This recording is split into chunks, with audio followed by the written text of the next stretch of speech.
Oda has yet again inched us closer and closer to figuring out what Imu's powers truly are, and this time it's thanks to One Piece chapter 1163, because now that Saint Garcimu Saturn has arrived, we were able to get a pretty good showing of what they can do, where we saw Imu peel off the darkness from Saturn's leg to make more legs to attack with. They tanked attacks from literally all the top tiers of the past era without even being phased, and of course, they turned Rocks into a demon through Domi Reversi so he would hunt down his own wife and child. Although Imu did use a different method than before, because instead of using a pentagram circle, Imu just did it by stabbing him directly. Now, there's obviously a lot of other hype elements to this chapter as well, like Captain John having the magnet fruit, or Gonzui having the bomb fruit like Mr. 5 has, but I really just want to hone in on what we saw from Imu, because based off everything we've seen recently, both in this chapter and the story at large, it's become pretty undeniable to me that Oda foreshadowed almost all of this back in Thriller Bark. And when you look at everything we're seeing right now through this lens, there's some pretty insane conclusions you can come to about Imu's abilities and their past. And so, for starters, I think it's worth pointing out that Imu's powers just seem a lot like Moria's, don't they? Moria could control the dead by using shadows, and Imu can control the living apparently by using the Abyss. And if you ask me, shadows in the Abyss and even Blackbeard's darkness all look pretty similar, and I think there's a reason for that. And when Imu did peel this darkness or the Abyss off of his leg, that reminded me a lot of Moria either peeling the shadows off of the ground, or even using his Doppelman to create a separate living shadow of himself, which could transform or go and attack other people. And the way that Imu just tanked these attacks without any concern reminds me a lot of the Doppelman as well, because Luffy could go punch that thing all day if he wanted to, but it would never matter because it's not even really Moria. And I mean, the Doppelman is basically just a silhouette of himself. It actually translates to silhouette, and it seems like all Imu is a silhouette. Now, I imagine they'll have a true face eventually too, but seeing them get cut up like this in this chapter makes it really feel like they really are just a black blob of void currently, which is kind of what the Doppelman was, although he was clearly just a shadow. So I'm starting to think that the true Imu is probably just somewhere else, and they're simply sending out a visage of themselves to do whatever is needed out in the world, which would probably explain why they were not concerned about being attacked like that, because it's simply not really them. And you know what else that reminds me of, from Thriller Bark specifically, of course? Perona, which could be extra relevant because Perona is just one letter away from Narona. And the reason Perona is so relevant is that she was able to stay in her room and just send out a giant untouchable ghost that looked like herself after Usopp, which then forced him to go find the true body in kind of a similar way to how Luffy had to fight the real Moria and not the Doppelman. I feel like Imu almost has to be doing the very same thing. Plus, you know, we learned that Moria could swap places with his shadow at any time, and he could even combine with other shadows to warp zombies into whatever shape he wanted. Could this maybe provide a hint as to how Imu suddenly takes over people's bodies and appears out of nowhere? I mean, Moria was even operating Orz's body from the inside, which is kind of like what Imu's doing, except Imu took over their body even more literally than that. Now, to be clear, I don't think Imu's powers are just going to be a complete redo of Moria's, but the parallels are just impossible to ignore at this point, and like I said, there's some really important conclusions you can come to. But honestly, none of this should come as much of a surprise, because something we've talked about a few times now on this channel is that even Imu's first direct attack in the story, the arrow that shot through Cobra, looked just like the attack that Moria used on Orz Jr. It even had an arrow at the very end, but it was just disguised as the salamander's head. And you know, speaking of Orz Jr., I do not think it's a coincidence whatsoever that Moria's biggest and baddest zombie was Orz, who was an ancient giant, and now Imu has shown up to Elbaf to take over all the other giants. And Imu's even turning them into demons, and Orz was called the devil himself in his introduction, which is a really fun parallel to Loki's introduction, by the way, because the setups were basically the same, with them being chained up and in the cold, except where Orz was called a devil, Loki called himself a sun god. Plus, I'm sure you've all heard that Thriller Bark might just be a chunk of God Valley, right? I mean, we already know it's from the West Blue, we've already seen the corpses of some Rocks pirates there, and some of the architecture looks pretty similar too. So if there was ever a place and time for Oda to show us just how closely Imu's powers resemble Moria's, it's probably right here and now. Not to mention that we did see a legitimate Cerberus earlier in Elbaf thanks to Shamrock's sword, which is obviously a better version of the one that we saw during Thriller Bark. And you know, Moria did just become much more relevant recently in the story thanks to the Kozuki Moria reveal in the Yamato cover story. And so all of these different parallels has led me to one very important conclusion, and one that we have spoken about before on this channel, which is that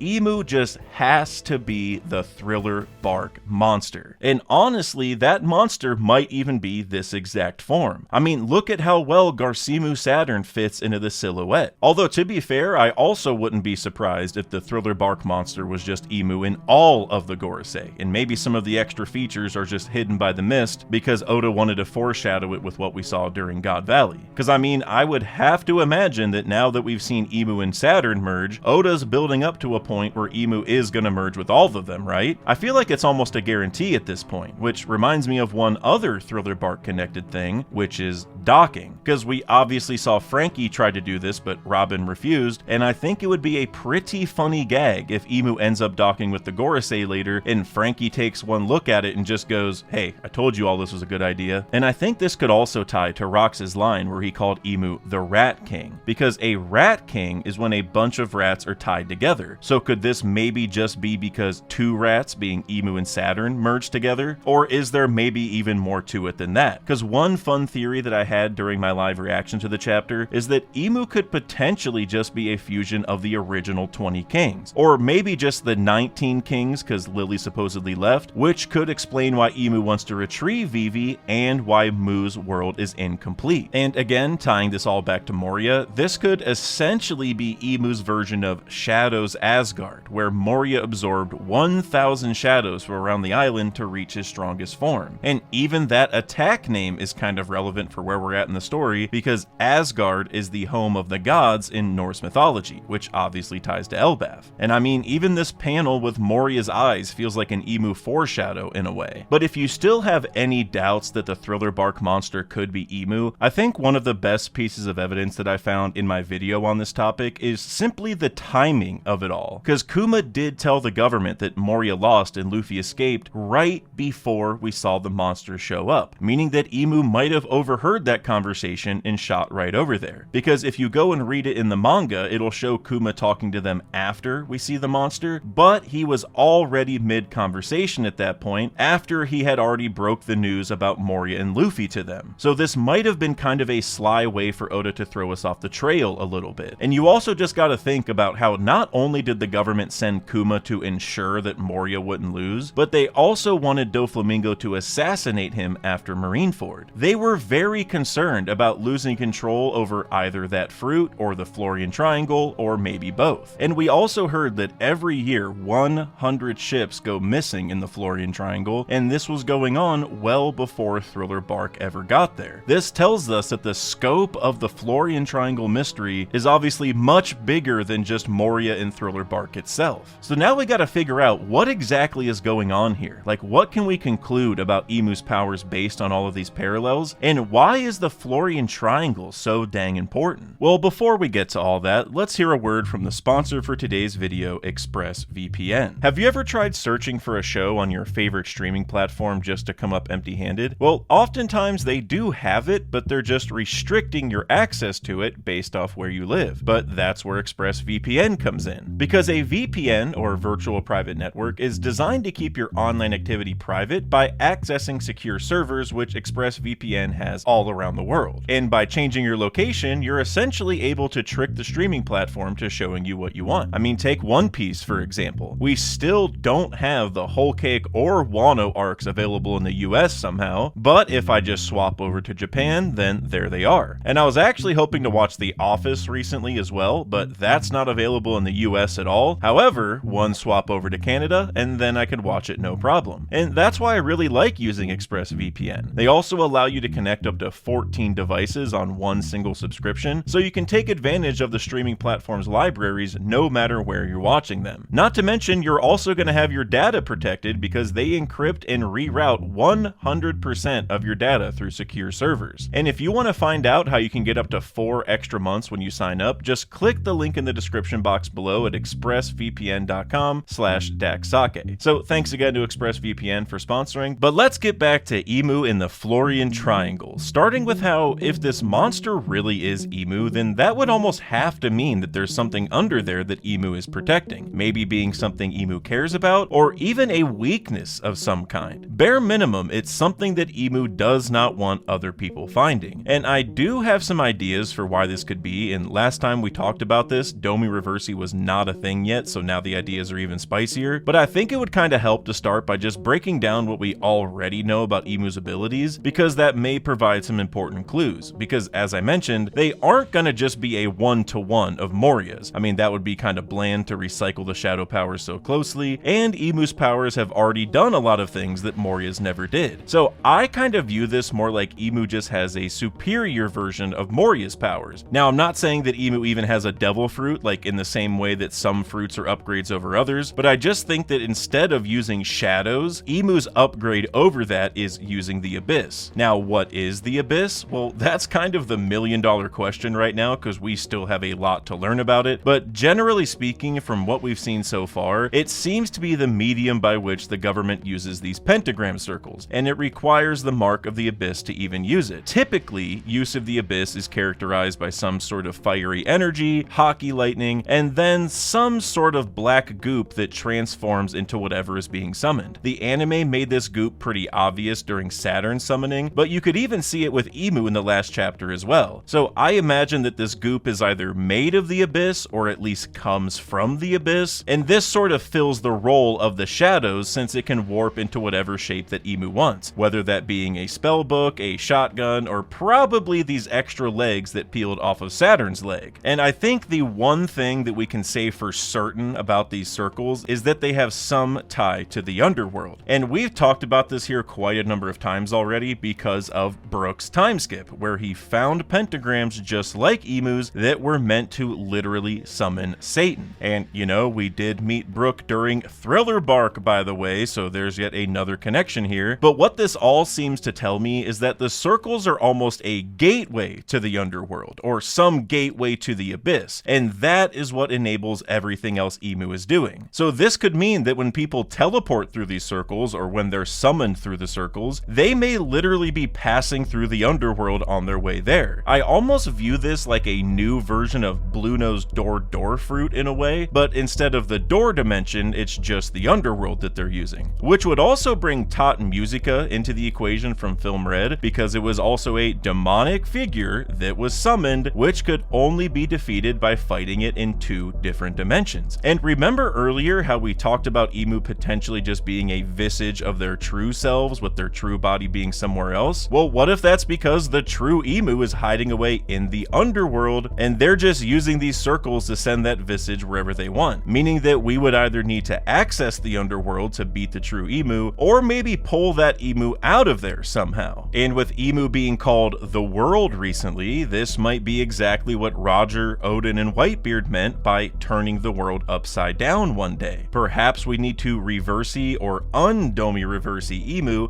in order to defeat them. This is an idea that I brought up in my last video on Emu, and anyone who saw that might have noticed by now that this video is almost like a domi reversied version of that one, because the last one was all about Skypiea, Verth, and gods, and now we're talking about Thriller Bark, the underworld, and demons. It's almost like the complete opposite, but you know, that's kind of fitting for Emu, right? Because Emu is already like a demon cosplaying as a god, so they sort of sit at the intersection of these tropes already. So I think it would make a lot of sense that Oda used these two arcs specifically as the biggest ways to foreshadow Emu. And I mean, both of these arcs even ended with giant shadows obscured by clouds, essentially, with Skypiea ending with Luffy's silhouette in the sky, and Thriller Bark ending with potentially Emus in the fog. And so now, with all that being said, let's get into what's under the Florian Triangle. And my first option for this is pretty much the same as my last video, but with a little extra context, which is that it might just be a giant pentagram circle. Because for one thing, this would explain how Emu could get there so quickly if needed, because it seems that a circle already has to exist in order to be summoned. But it could also be Emu's biggest weakness, because what if this is the circle that originally summoned Emu? Because Emu was a real person in the past, they were one of the original 20 kings, but they obviously also got some demonic powers somewhere along the way, and what if this circle under the Florian Triangle is how that happened? And going back to the idea that the true emu is somewhere else and they're just sending out a visage, this circle might be what leads you to the true emu, thus why emu is protecting it. Or the second option, which is very similar, is maybe it's just emu's true body that's under there. Maybe it's stuck under the ocean on purpose because emu's keeping it hidden away because that's the only way that they'd lose. Or if it's neither of those, then what if it's actually emu's homeland that's under the Florian Triangle? Because on one hand, it could just be that emu wants to protect it or at least keep their past a secret from the world, but on the other hand, it might also have something to do with how Domi Reversi works in the first place. Because while I'm not sure if I buy this theory just yet, I know that a few people have been pointing out to me that every Domi Reversi we've seen so far in the story occurred in the person's homeland. The giants were turned in Elbaf, the other Davy clan members were turned in God Valley, and then the same just happened to Rox. Plus, Domi Reversi can be translated to returning home or returning to one's origin, and now there's a few different ways that you could interpret that, but it has at least led to some theories that say you may need to be in your homeland for Domi Reversi to work. Or maybe it's just that the effects are stronger or maybe different in some way when you're in your homeland. And again, I'm not sure how much I buy into this just yet, because it could just be coincidence that all the Domi Reversi victims were in their homeland because we've only had Domi Reversi in the story for 13 chapters, but if it ends up being true, then emu's original homeland being underneath the Florian Triangle feels way more likely, especially given the context that Nerona Emu was one of the original 20 kings, which then implies that emu did lead an actual kingdom back in the day. So we know there's gotta be at least one island out there that matters to emu. And what it being under the Florian Triangle would mean is that if we ever wanted to turn the world upside down, aka reverse or unreversing emu, we would need to do it there, which is then why emu is defending it. If nobody can even get close, then there's no risk of emu losing. But with all of that being said, I think we still need to figure out what kind of drives these abyss powers. Like, if Moria used shadows, then what is the abyss really made of? Or what about it lets emu pull off all of these crazy feats? Well, to answer that, we should probably first ask, well, what's in the underworld? And part of that answer is probably demons, yes, which would be fitting because we've seen these yokai transformations and people turning into demons. But the underworld would also just have souls, right? Like just the souls of the dead. I mean, when Brook died, he said that his soul literally went there and then came back. And that's an important connection to Moria as well, because the shadow was said to be like a second soul. And I know some of you are already thinking about Big Mom's soul fruit here as well, but her power was actually more about lifespan than the true soul. And so what is the true soul? Well, I think that's the 21 grams of soul that Vegapunk said leaves your body after death. And he actually said that a doctor from the West Blue discovered this, which is probably Hogback, which is yet again another Thriller Bark connection. And if you think about it, the underworld should theoretically be filled with people's 21 grams, right? And I always found the fact that Oda had Vegapunk introduce the 21 grams to be so interesting, because Vegapunk is also a parallel to Einstein, who famously figured out E equals mc squared, or the equivalence between mass and energy, meaning that those 21 grams could theoretically be converted to energy if you got your hands on it, which at a bare minimum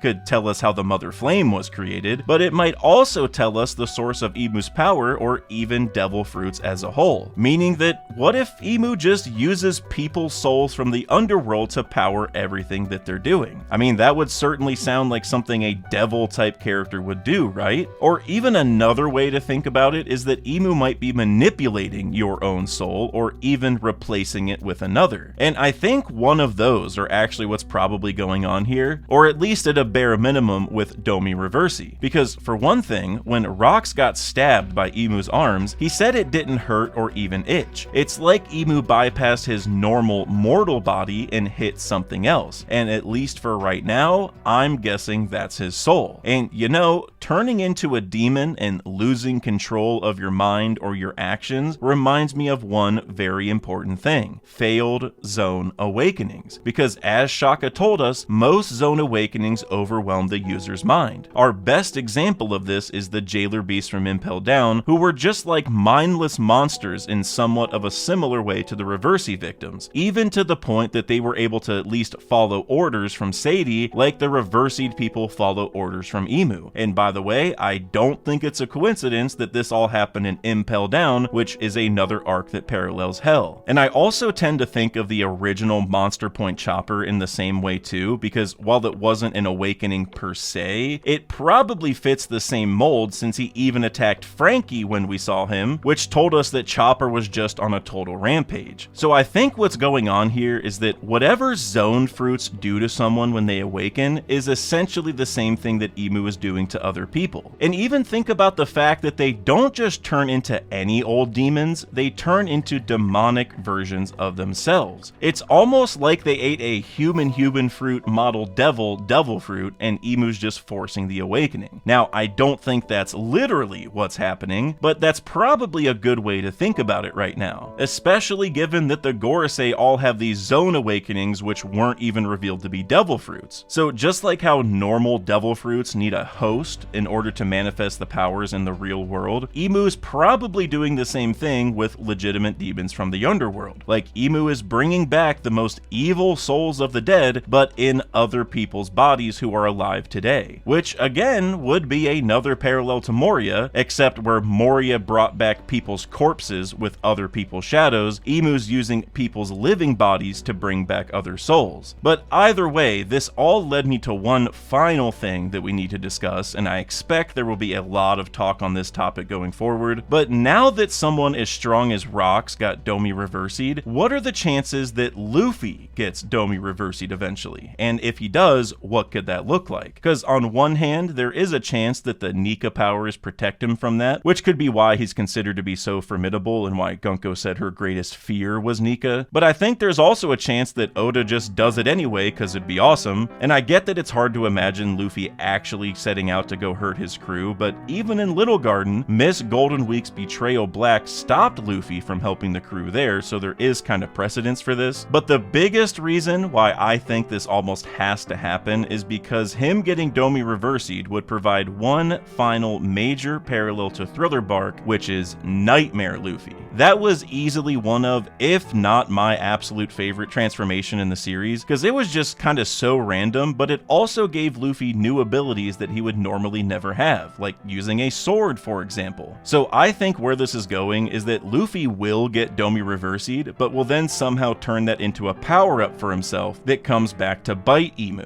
And what's really interesting is that Nightmare Luffy wasn't caused by Moria directly, it was actually caused by Lola in the Rolling Pirates. Other people who were knowledgeable on how shadows work had to come clue Luffy in on it. So I wonder if Luffy won't just get Domi reversied by Emu directly, but will instead meet someone else who knows how to use the pentagrams, which then lets him use the transformation without giving evil orders. Meaning that in very much the same way that Luffy used shadows to power himself up, maybe he's going to be using souls from the underworld to power himself up. I mean, just imagine Ace somehow lending his power to Luffy. I get that actual resurrection can be kind of a hot topic sometimes, and I agree, I don't want to see that, but if somehow Ace or other people who've died in the story could lend a hand in this way, where they're not coming back necessarily, but they're just helping Luffy in this final fight, that might be kind of cool. But alright guys, that's it for this video. If you enjoyed it, you know what to do. Make sure you hit like before you get out of here, and make sure you guys stay tuned for more videos, because at the rate Oda's going right now, there will be no shortage of content for the foreseeable future. So I hope you all have a good one, and see you guys next time.